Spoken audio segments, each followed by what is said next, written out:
Olá, chegamos ao capítulo 22.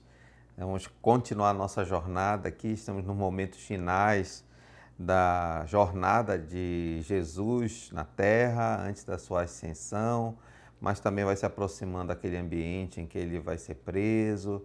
Então, tudo que vamos falando a partir de agora vai preparando esse terreno. Então, Jesus, naquilo que ele fala, provoca duas reações. Uma reação nos seus discípulos, preparando o ambiente para que eles entendam mais tarde a respeito que ele precisaria se sacrificar, mas que ele ressuscitaria. Então ele vai falando sobre ressurreição. Mas também aquilo que ele vai ensinando cria uma certa provocação aos líderes religiosos que inicialmente tentaram prendê-lo e mais para frente vão desenvolvendo esse pensamento até de matá-lo.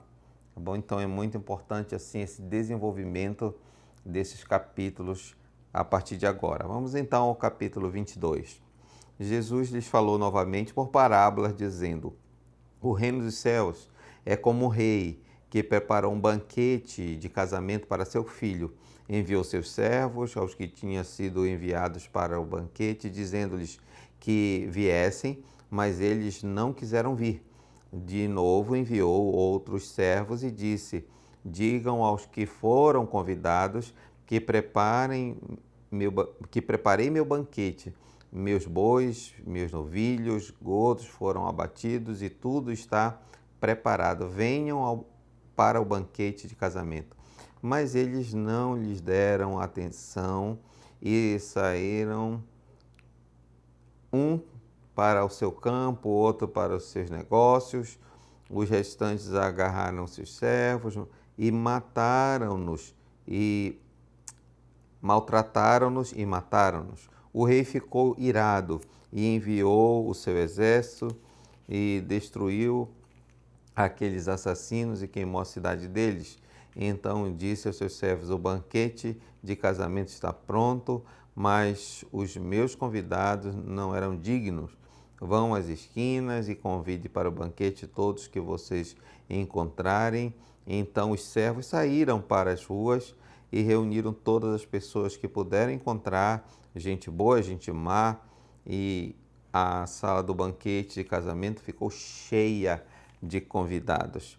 Mas quando o rei entrou para ver os convidados, notou ali um homem que não estava usando vestes nupciais. E lhe perguntou: amigo, como você entrou aqui sem vestes nupciais? O homem emudeceu. Então o rei disse aos que serviam: amarrem-lhe as mãos e os pés, lancem-no para fora nas trevas, ali haverá choro e ranger de dentes, pois muitos são chamados, mas poucos são escolhidos.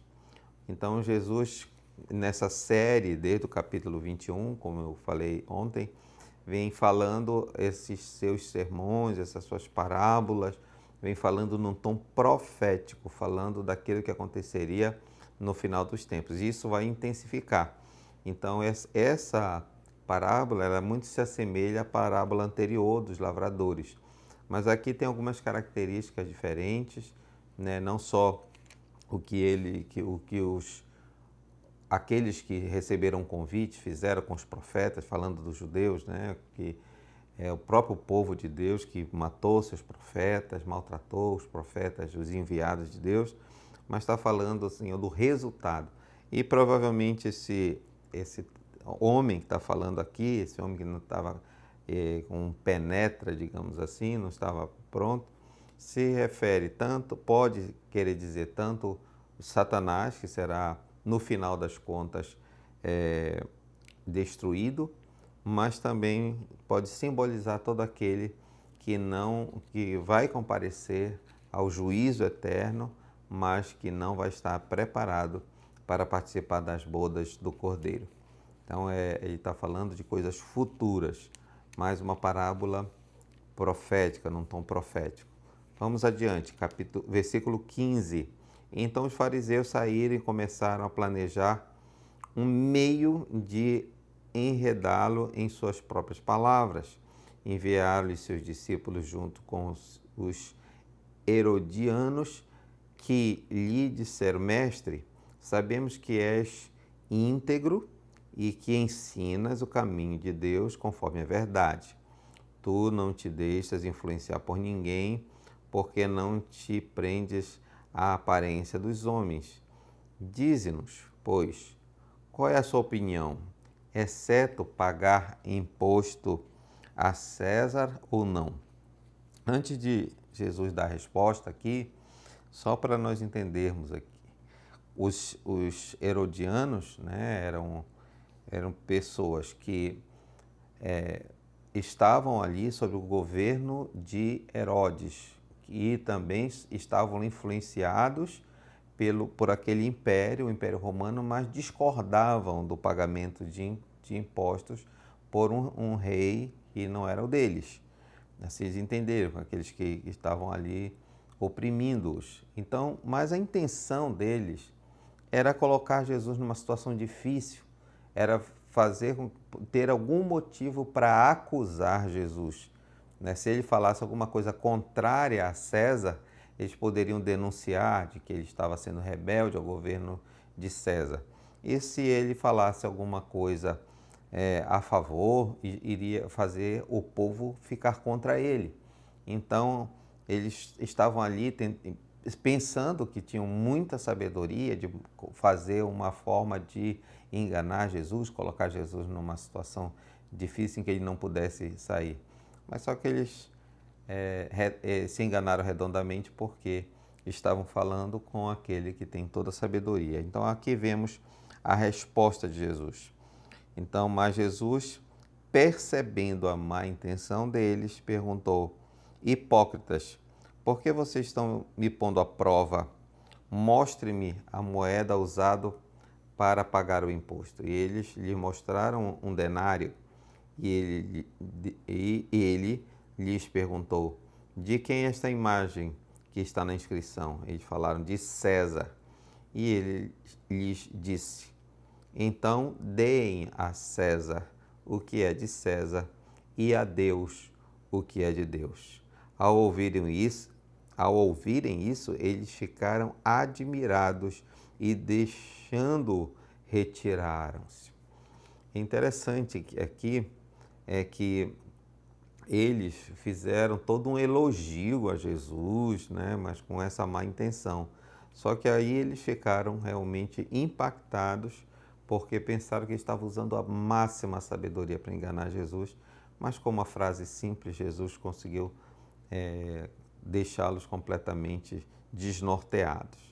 Naquele mesmo dia, os saduceus, que dizem que não há ressurreição, aproximaram-se dele com a seguinte questão.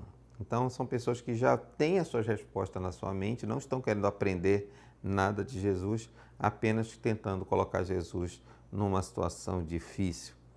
Mestre, Moisés disse que se um homem morrer sem deixar filhos, seu irmão deverá casar-se com a viúva e dar-lhe descendência. Entre nós havia 7 irmãos. O primeiro casou-se e morreu. Como não teve filhos, deixou a mulher para seu irmão. A mesma coisa aconteceu com o segundo, com o terceiro, até o 7º.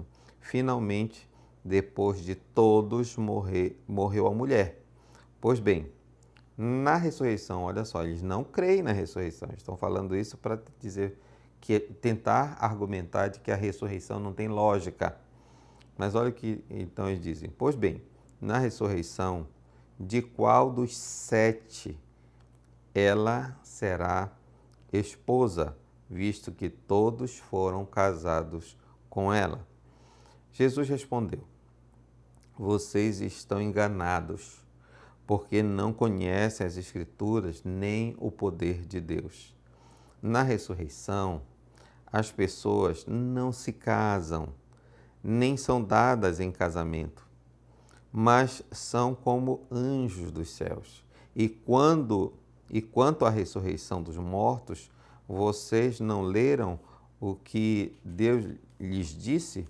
Eu sou Deus de Abraão, Deus de Isaque e o Deus de Jacó.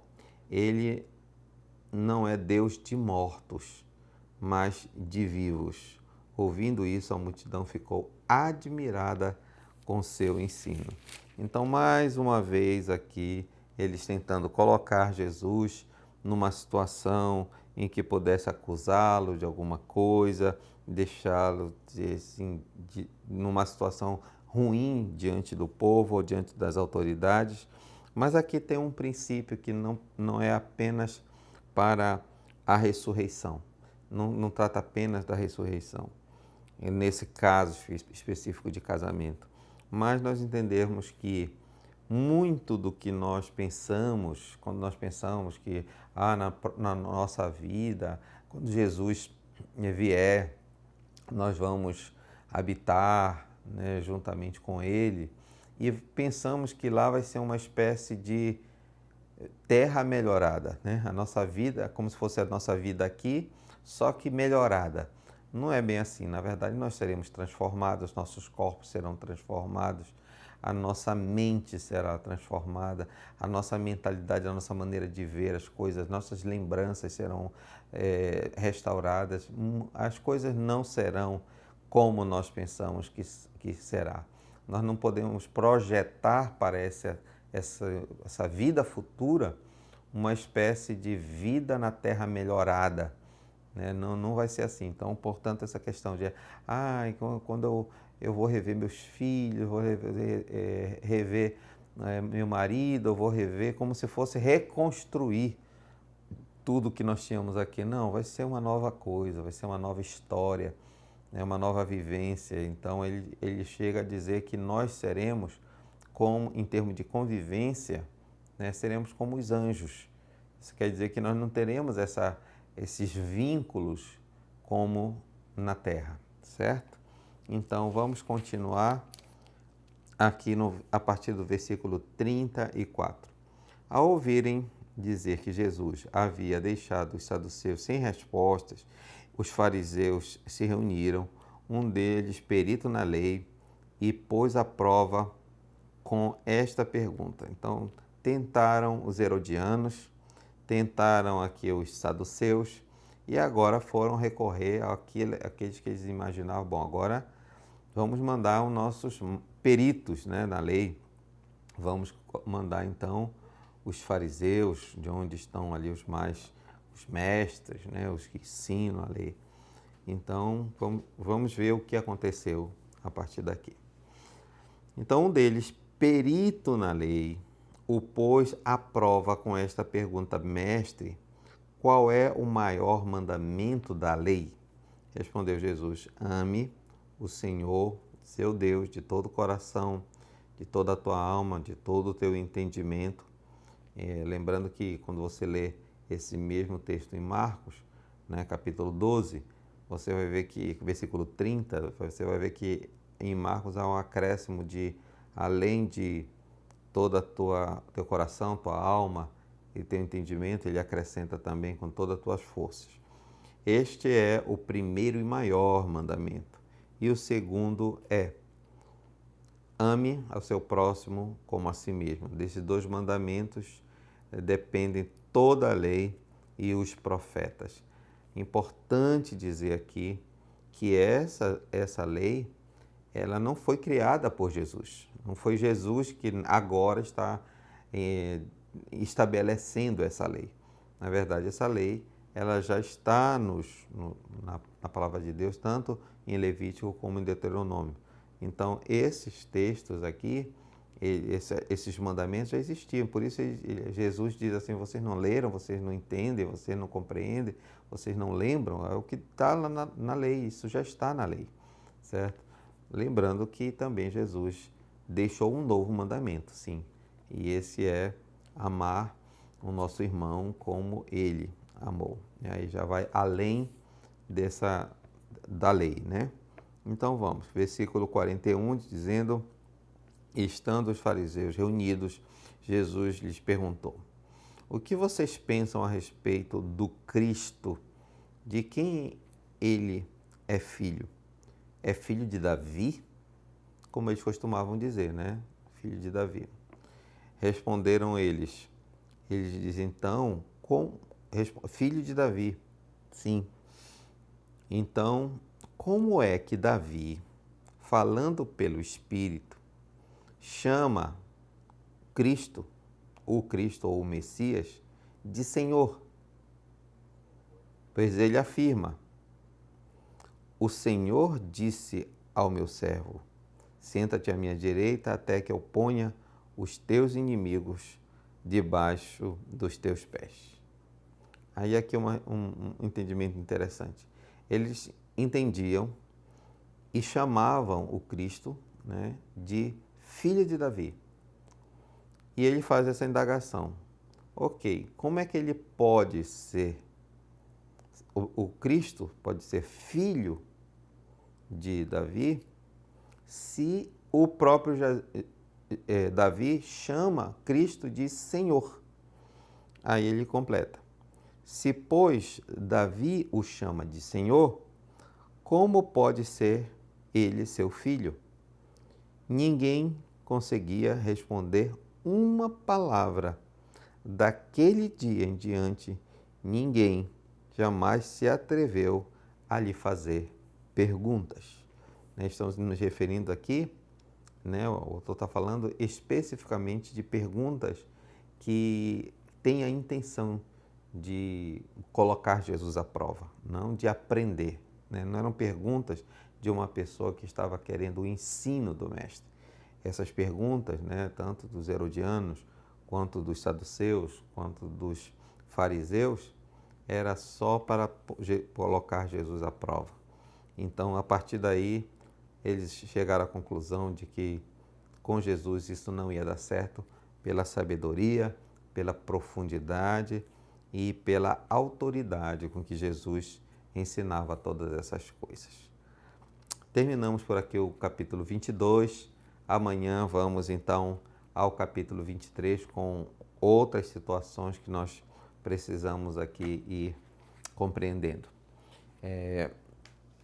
Se você está nos acompanhando até aqui com essa leitura e ainda não está inscrito, se inscreva, dê o seu like, faça comentários, compartilhe esse vídeo com pessoas que você conhece para que essa mensagem chegue a outras pessoas e que conheçam cada vez mais o nosso Senhor Jesus. Até amanhã.